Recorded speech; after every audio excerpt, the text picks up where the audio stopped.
I never imagined that the deepest wound of my life would come from someone who shared my blood. Not from a stranger who passed me on the street. Not from an enemy I had made along the way.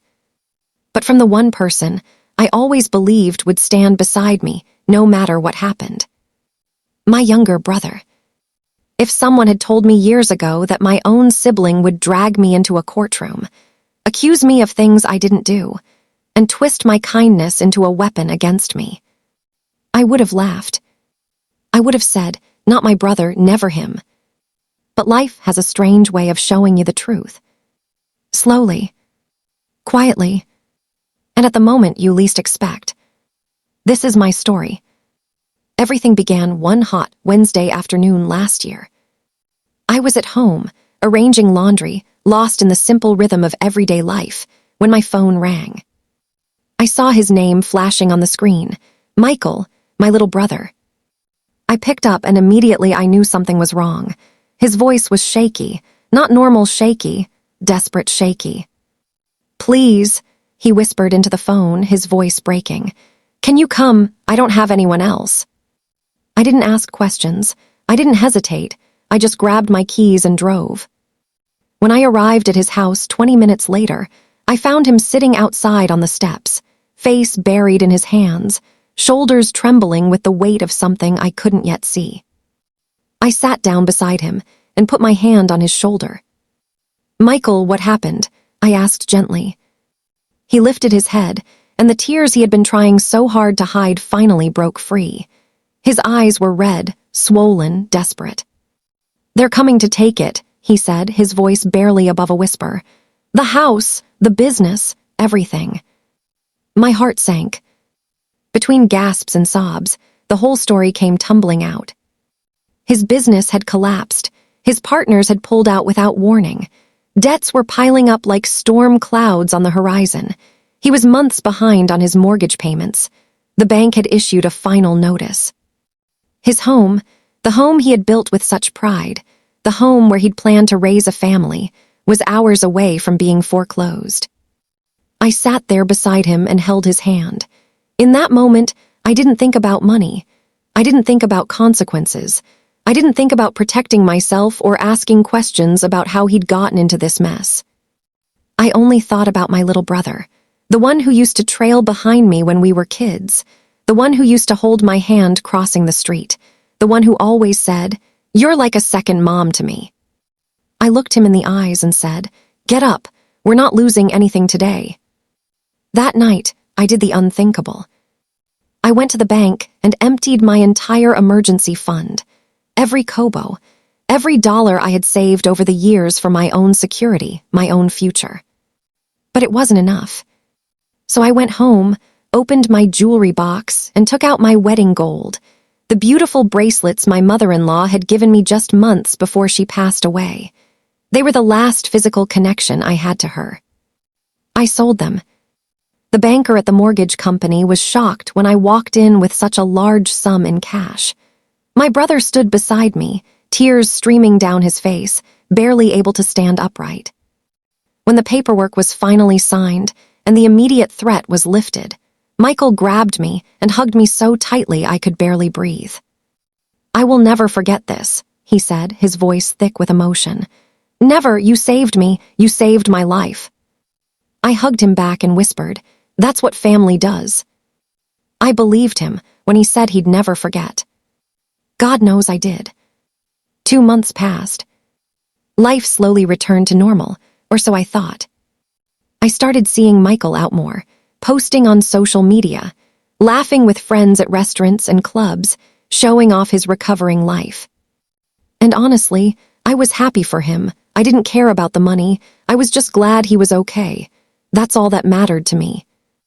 Then one evening, just after I'd finished dinner and settled down for the night, there was a knock at my door. I opened it to find a courier standing there with an envelope. It was thick, official looking, the kind of envelope that carries weight even before you open it. I signed for it, closed the door, and stared at it for a moment. "Court summons" was printed across the top. My first thought was that it must be a mistake, some administrative error, maybe jury duty. I sat down on my couch and opened it slowly. My hands were already shaking before I even saw the contents. And then I read it. Plaintiff, Michael Johnson. Defendant, me. My brother, my own brother, was suing me. I had to read it 3 times before the words made sense.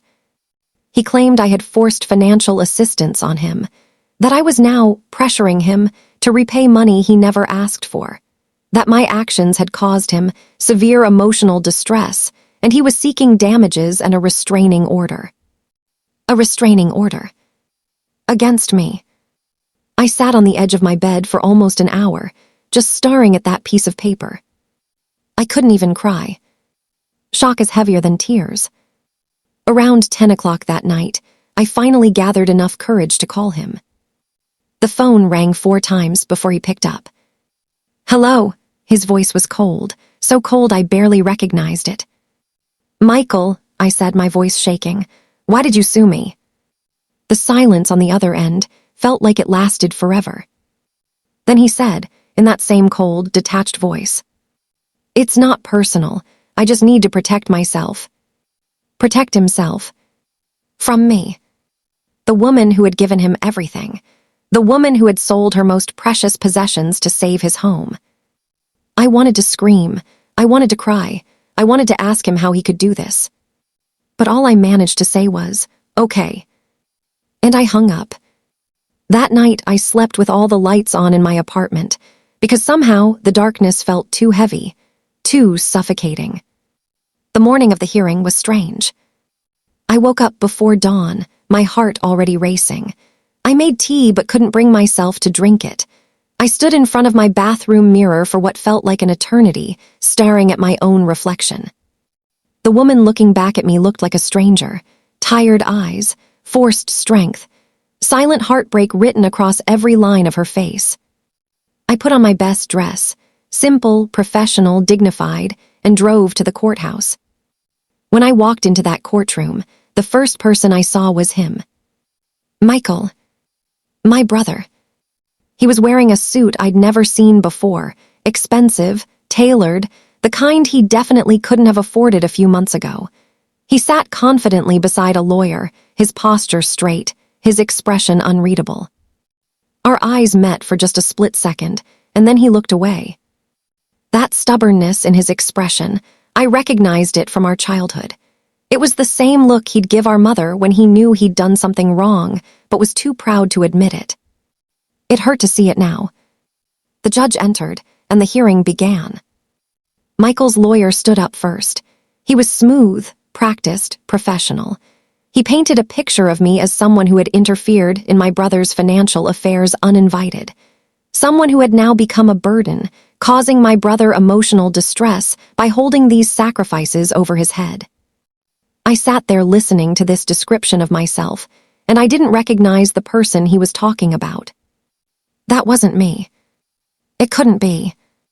The judge listened patiently, taking notes, his expression completely neutral. Then he looked up at me and said, "Madam, you may speak." I stood up slowly. My legs felt weak. My palms were sweating. I could feel every single pair of eyes in that courtroom on me. For a moment, I couldn't find my voice. Then I took a deep breath and began. "Your Honor," I said, and I was surprised by how steady my voice sounded. "Before I say anything, I want to make one thing absolutely clear. I have never, ever asked my brother to repay a single dollar of what I gave him." I saw Michael shift uncomfortably in his seat. I continued, and now my voice began to crack with emotion. When my brother was about to lose his home, I gave him everything I had, not because of obligation, not because I expected anything in return, but because he is my brother, and I love him. That's what family does. I heard murmuring in the courtroom. I could feel the atmosphere shifting. And then I did something I had never planned to do. I reached into my bag and pulled out a white envelope. Inside was a document I had kept private for 3 years. A document I had never wanted to reveal because I never wanted my brother to feel embarrassed or indebted. My hands shook as I handed it to the bailiff. "This," I said, my voice barely above a whisper, is a land deed. 3 years ago, when Michael was facing bankruptcy for the first time, I quietly transferred a piece of property into his name. I never told him about it. I never mentioned it. I just wanted him to have something to fall back on if things got bad again. Gasps rippled through the courtroom. The judge took the document and read it carefully. His eyebrows rose. He blinked twice, then looked at me, then back at the document. "Madam," he said slowly, "this land is worth over 45 million naira." More gasps. I looked over at Michael. His face had gone completely pale. His lawyer's mouth was hanging open in shock. The judge leaned forward, looking directly at me. "And you did this, without ever telling him?" I nodded. "Yes, Your Honor. My goal was never to have power over him or to embarrass him. My goal was to protect him. Not once have I asked for repayment. Not once have I threatened him. Not once have I even mentioned this land to him. I just wanted my brother to survive." The silence in that courtroom was deafening. The kind of silence where you can hear your own heartbeat pounding in your ears. Then the judge turned to Michael. "Sir," he said, his voice stern now, "do you have a response to this?" Michael tried to speak. His mouth opened, but at first nothing came out. Finally, he managed to whisper, I didn't know." "Exactly," the judge said, cutting him off. "You didn't know because your sister never used it against you. She didn't brag. She didn't demand. She helped you in silence, in secret, with no expectation of recognition or repayment." He slammed his pen down on the desk with such force that I jumped. "This case is dismissed." I felt my breath catch in my throat. Relief washed over me like a wave. But the judge wasn't finished. He looked directly at Michael, and his voice was cold with anger. "You, sir, will reimburse your sister's legal fees in full, and you will submit a written apology to this court within 7 days.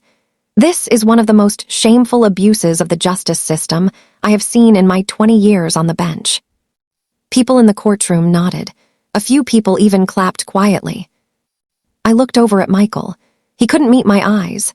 He just sat there, staring at his hands, his shoulders slumped in defeat and shame. Not even when we walked out of the courtroom together could he look at me. We walked to the parking lot in complete silence. The late afternoon sun was beating down, and I could hear traffic in the distance, but between us there was nothing but heavy, suffocating quiet. When we reached my car, he finally spoke. "Why?" he asked, his voice barely a whisper. "Why did you give me that land?" I turned to look at him, really look at him. Despite everything, despite the lawsuit, despite the betrayal, despite the pain, he was still my brother. I could still see the little boy who used to follow me around, who used to come to me with his problems, who used to trust me completely. "Because I love you," I said simply, "and because I thought family meant something." His voice broke. I didn't think you cared that much." Those words hit me like a physical blow. My chest tightened. Tears burned behind my eyes. "Then you never really knew me at all," I said quietly. He opened his mouth to say something else, maybe to apologize, maybe to explain, but I couldn't hear it. Not then. Not yet. I turned and walked to my car. Sometimes walking away hurts less than staying to hear excuses. 2 days later, my mother called. But it wasn't her usual warm, gentle greeting. Instead, her voice was firm and commanding. "Come home," she said, "both of you today now." I knew then that the storm had reached her.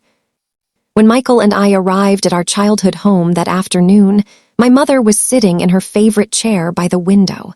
Her hands were folded in her lap. Her face was completely unreadable.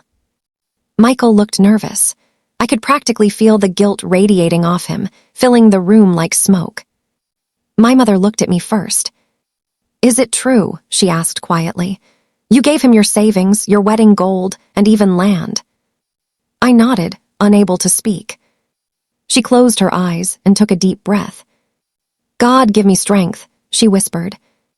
Then she turned to Michael, and I saw something in her eyes I'd rarely seen before, pure, undiluted disappointment. "What did she ever do to deserve this from you?" she asked. Michael didn't answer. He just stood there, staring at the floor. Talk, my mother's voice rose, sharp as a whip. What pushed you to betray your sister like this? The sister who raised you half the time I was working, the sister who gave you everything. And then my brother broke. He dropped to his knees right there in our mother's living room and cried, really cried, for the first time since we were children. I was scared, he sobbed, the words tumbling out between gasps. I felt like such a failure, and when I finally started getting better, when I started feeling like maybe I could stand on my own 2 feet again, I didn't want her to have power over me. I didn't want to owe anyone. The lawyer said I could protect myself if I filed first, he said. The lawyer said, my mother's voice was ice. You listened to a stranger instead of trusting your own sister. Michael just kept crying. My mother shook her head slowly. Failures don't define a man, she said, her voice quieter now but no less powerful. His gratitude does, his integrity does, and today you showed the world exactly how small your heart has become. She looked at me then, and her eyes were filled with both pride and sorrow. You, she said softly, were raised to love deeply, sometimes too deeply. Michael reached toward me, grabbing at my ankle like a child begging for forgiveness. I'm sorry, he kept repeating. I'm so sorry, please, I'm so sorry. I cried too. Not because of his apologies are just words, but because I wished with everything in me that he had found the courage to say those words before dragging me into court, before forcing me to defend my love for him in front of strangers, before making me prove my sacrifice was real. Days passed after that. Then weeks. People talked, of course. Neighbors whispered when I walked by. Family members took sides, called to offer support or to give unsolicited advice. But I stayed silent through all of it. Because healing is quiet. Reflection is quiet. True growth happens in silence. Then one afternoon, about 3 weeks after our mother's intervention, there was a knock at my door. I opened it to find Michael standing there, holding something wrapped in cloth. He didn't say anything at first. He just held it out to me with shaking hands. I unwrapped it slowly, and my heart stopped. It was my wedding gold. The same bracelets I had sold to save his home, the bracelets my mother-in-law had given me, the ones I thought were gone forever. He had bought them back. I know it doesn't erase what I did, he said, his voice trembling. I know nothing can undo the pain I caused you, but I wanted you to have back what you sacrificed for me. You should never have had to give these up in the first place. I looked at him, really looked at him, and I saw something different in his eyes, something humbled, something changed. For the first time in a long time, I hugged him. Not because everything was suddenly okay, not because all was forgiven and forgotten, but because pain doesn't have to destroy family forever. Some relationships break completely and can never be repaired. Ours cracked deeply, fractured in ways that would leave permanent scars. But it didn't completely shatter. Months later, I went to visit the land I had given Michael. Not to take it back, I would never do that. Just to stand there and breathe, to think, to reflect on everything that had happened. The wind was blowing that day, rustling through the trees, and it felt like it was whispering to me. Kindness is not weakness, but it can break you if you give it to the wrong heart. And standing there in that quiet place, I realized something powerful. I didn't lose that court case. I didn't lose my dignity. I didn't lose my capacity for kindness. Michael did. He lost the chance to be the brother I always believed he was. He lost the chance to protect me the way I had protected him. He lost the privilege of my unquestioning trust.